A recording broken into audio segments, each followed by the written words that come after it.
समाचार विस्तारमा। सुरुमा संविधान सभा निर्वाचन सम्बन्धी प्रसंग। काठमाडौँ लगायत देशका विभिन्न स्थानमा मतगणना शुरू भएको छ। काठमाडौँको नयाँ बानेश्वर स्थित अन्तर्राष्ट्रिय सम्मेलन केन्द्रमा मतगणना शुरू भएको छ। काठमाडौँ क्षेत्र नम्बर 4बाट मतगणना शुरू गरिएको छ। यस्तै देशका अन्य क्षेत्रमा भएको मतगणनाको परिणाम समेत आउन थालेको छ। धनुषा क्षेत्र नम्बर 4 को अहिलेसम्मको मत परिणाम अनुसार नेपाली कांग्रेसले अग्रता लिएको छ। विभिन्न सुगम क्षेत्रमा पनि मतगणनाको तयारी गरिँदैछ।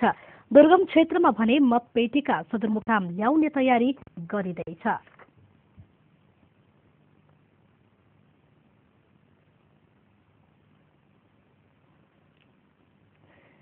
रामेछाप जिल्लाका दुवै निर्वाचन क्षेत्रका मतपेटिकाहरू सदरमुकाम मन्थली ल्याइँदैछ।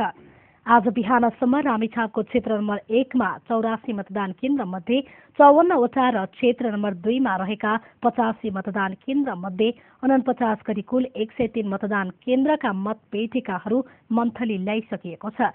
भौगोलिक हिसाबले विकट मानिएको गुम्देल, गौशाला लगायत अन्य विभिन्न मतदान केन्द्रहरूको मतपेटिकाहरू पनि आजै साँझसम्म मन्थली ल्याइसकिने जिल्ला प्रशासन कार्यालयले जनाएको छ।